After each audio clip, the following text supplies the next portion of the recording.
Hello student. तो last video पे हमने लगभग 50 तक के क्वेश्चंस कर लिए थे। तो चलिए आगे क्वेश्चंस करते हैं। तो देखते हैं आज का पहला क्वेश्चन क्या है हमारा। चलिए, तो पहला क्वेश्चन देखिए। For a first order reaction a half cell is. तो ये क्या होना चाहिए देख लीजिए।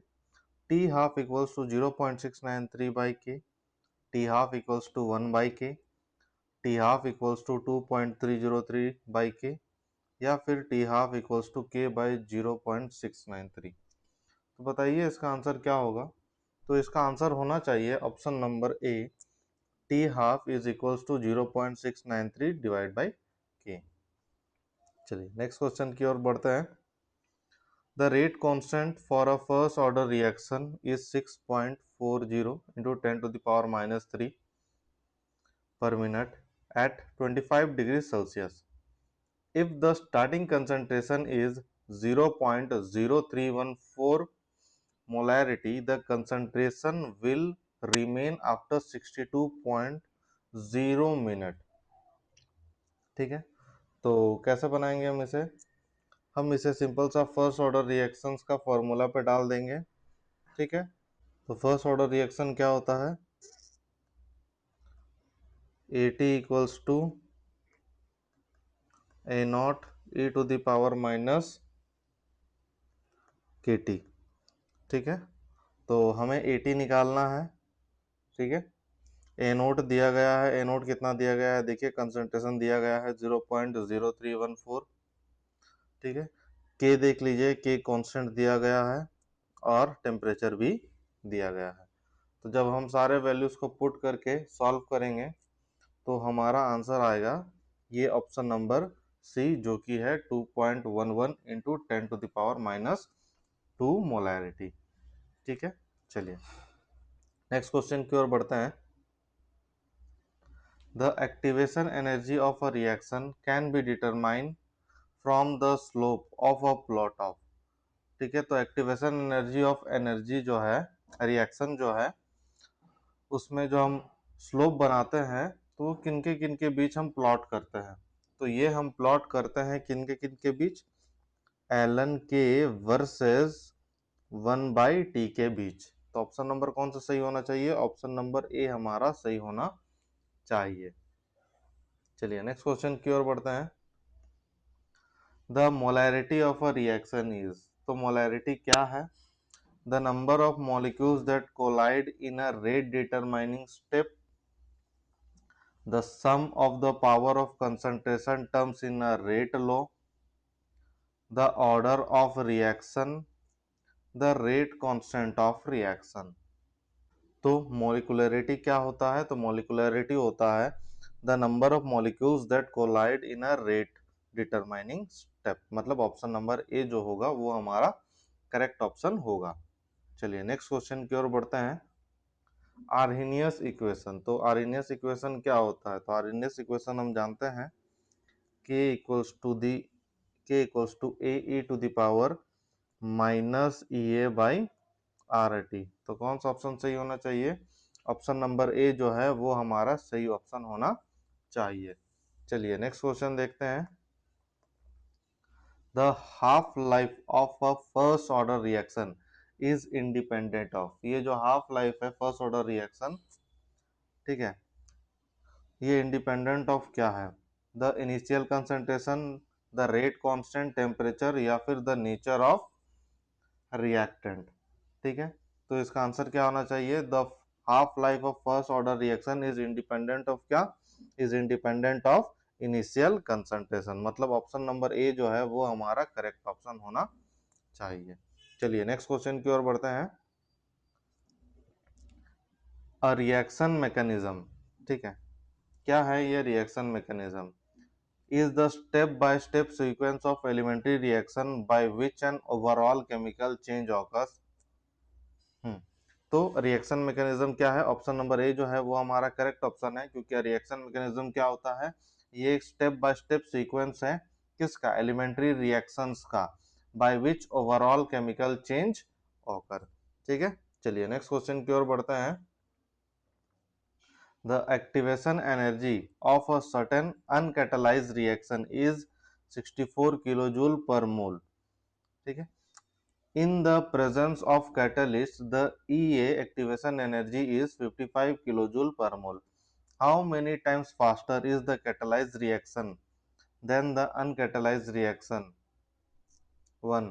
At 400 degree Celsius. Assume frequency factor remains the same. ठीक है, तो इसका फॉर्मूला क्या बनेगा, चलिए देखते हैं। K catalyze is equals to A e to the power minus E A by R T, ये कैटालाइज्ड वाला है, divided by K uncatalysed is equals to A E to the power minus E A uncatalyse divided by R T. ठीक है, तो यहाँ से बोला है फ्रीक्वेंसी फैक्टर सेम होगा, तो ये क्या बनेगा, तो ये बनेगा, चलिए कैटालाइज वाले को हम 2 मान लेते हैं और अनकैटालाइज वाले को हम 1 मान लेते हैं, तो ये क्या बनेगा, ये बनेगा K2 divided by K1 is equals to E to the power E A 1 minus E A 2 divided by R T. ठीक है, तो जब हम इस फॉर्मूला को सॉल्व करेंगे, सारे वैल्यूज पुट करेंगे, तो हमारा आंसर आ जाएगा। ठीक है, जैसे कि क्वेश्चन में देखिएगा K1 दिया गया है। ठीक है, देखिए अनकैटलाइज्ड दिया गया है, प्रेजेंस ऑफ ये का दिया गया, ये दिया गया है। ठीक है, तो जब हम सारा पुट कर लेंगे तो आंसर जो आएगा वो हमारा आएगा 5 टाइम्स। ठीक है, आप इसे सॉल्व करिएगा तो आंसर क्या आना चाहिए, ऑप्शन नंबर ए जो है वो हमारा करेक्ट ऑप्शन होना चाहिए। चलिए नेक्स्ट क्वेश्चन देखते हैं। अ कैटलिस्ट, ठीक है, अ कैटलिस्ट क्या काम करता है, a catalyst increase the rate of reaction by providing an alternate pathway with lower activation energy. मतलब ऑप्शन नंबर ए जो है वो क्या होना चाहिए, हमारा करेक्ट ऑप्शन होना चाहिए। ठीक है, चलिए नेक्स्ट क्वेश्चन देखते हैं। Which of the following is a characteristics of a catalyst. ठीक है, कौन सा कैरेक्टरिस्टिक्स है कैटलिस्ट का, तो it is specific in action, तो हाँ सही बात है। It is required in a small amount, हाँ सही बात है। It does not alter the equilibrium position, ये भी सही है। इसका मतलब क्या होना चाहिए, option number D all of the above हमारा आंसर ये होना चाहिए। चलिए नेक्स्ट क्वेश्चन की ओर बढ़ते हैं। Enzyme catalyst is an example of, तो एंजाइम कैटलिस्ट किसका एग्जांपल है, तो एंजाइम कैटलिस्ट एग्जांपल होता है हमारा होमोजीनियस कैटालिसिस का। ठीक है, किसका एग्जांपल, होमोजीनियस कैटालिसिस। तो ऑप्शन नंबर क्या आना चाहिए, ऑप्शन नंबर ए जो है वो हमारा करेक्ट होना चाहिए। चलिए नेक्स्ट क्वेश्चन देखते हैं। In auto catalysis the catalyst is, ठीक है, तो one of the product of the reaction added at the beginning of the reaction, removed during the reaction, not involved in a reaction। ठीक है, तो in auto catalyst the catalyst is one of the product of the reaction, option number A जो है वो हमारा correct option होगा। चलिए next question देखते हैं। The theory of catalysis explain that a catalyst, ठीक है, that a catalyst forms an intermediate complex with reactant, increase the frequency, ये तो हमारा सही है, increase the frequency ना, decrease the collision frequency नहीं, changes the orientation of molecule नहीं, तो ऑप्शन नंबर क्या सही होना चाहिए, ऑप्शन नंबर ए जो है वो हमारा करेक्ट होना चाहिए। चलिए नेक्स्ट क्वेश्चन देखते हैं। The activity of a catalyst is affected by, ठीक है, कौन, टेम्परेचर, हाँ सही है, प्रेशर, हाँ सही है, प्रेजेंस ऑफ इम्प्योरिटीज, हाँ सही है। इट मीन्स क्या होना चाहिए, option number D all of the above. ठीक है, चलिए नेक्स्ट क्वेश्चन देखते हैं। कोलाइडल सॉल्यूशन आर, तो कोलाइडल सॉल्यूशन क्या होता है, heterogeneous mixture with size particles between 10 to the power -9 and 10 to the power -7 metre, तो हाँ ये सही है। होमोजीनियस मिक्सचर नहीं, ये दिखते होमोजीनियस होते हैं बट ये होते जनरली हेट्रोजीनियस है। सस्पेंशन नहीं, सस्पेंशन का साइज और बड़ा होता है और ट्रू सोल्यूशन का साइज और छोटा होता है। ठीक है, तो आंसर नंबर हमारा ऑप्शन नंबर ए जो होगा वो हमारा करेक्ट ऑप्शन होगा। चलिए नेक्स्ट क्वेश्चन देखते हैं।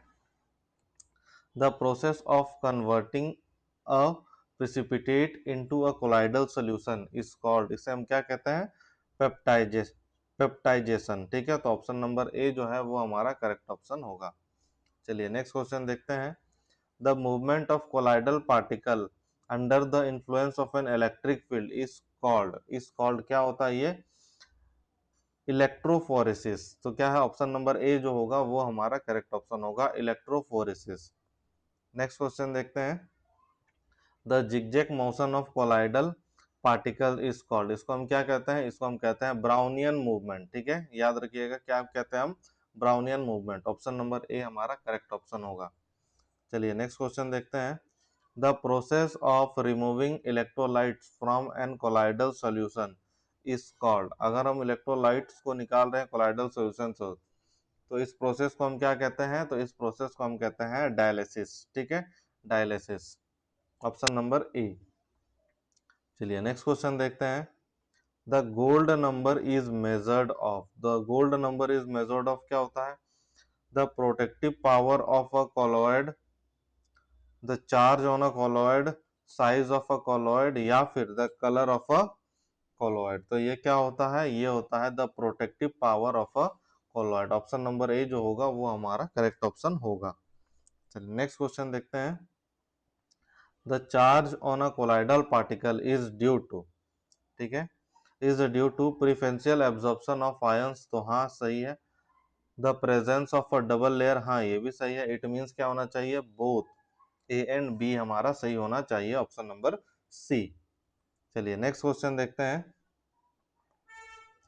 The coagulation of a colloidal solution is brought by, ठीक है, जो हम कोगुलेशन करते हैं कोलाइडल सॉल्यूशन का वो कैसे होता है, एडिंग ऑफ एन इलेक्ट्रोलाइट, हाँ सही बात है। हीटिंग, हाँ ये भी सही है। तो इसका आंसर क्या होना चाहिए, इसका आंसर आना चाहिए बोथ ए एंड बी हमारा करेक्ट ऑप्शन होना चाहिए। चलिए नेक्स्ट क्वेश्चन देखते हैं। The second law of thermodynamics states that, तो सेकेंड लॉ ऑफ थर्मोडायनेमिक क्या कहता है, चलिए देखते हैं। Energy can neither be created nor be destroyed, ना ये सेकेंड लॉ नहीं है। The entropy of a universe always increase for a spontaneous process, तो ये क्या है, ये हमारा सेकेंड लॉ कहता है। ऑप्शन नंबर बी जो होगा वो हमारा करेक्ट ऑप्शन होगा। चलिए नेक्स्ट क्वेश्चन देखते हैं। The Carnot cycle consist of, तो कार्नोट साइकिल में क्या क्या प्रेजेंट होता है, two isothermal and two adiabatic process, two isobaric and two isochoric process, four isothermal process, four adiabatic process. तो ये दोनों तो पहले से ही गलत है। ठीक है, आइसोबेरिक प्रोसेस नहीं होता है कार्नोट साइकिल में, तो ऑप्शन नंबर बी भी गलत है। Option number A two isothermal and two adiabatic process. ठीक है, तो ये हमारा करेक्ट ऑप्शन है। चलिए नेक्स्ट क्वेश्चन देखते हैं। The entropy change for a reversible process, तो एंट्रोपी का फॉर्मूला पूछा है, तो एंट्रोपी फॉर्मूला क्या होता है, delta S equals to Q reversible by T. ठीक है, तो ऑप्शन नंबर ए जो है वो हमारा करेक्ट ऑप्शन होगा। ठीक है, तो आज के लिए इतना ही रखते हैं, नेक्स्ट वीडियो पे आगे क्वेश्चंस करेंगे। चलिए थैंक यू।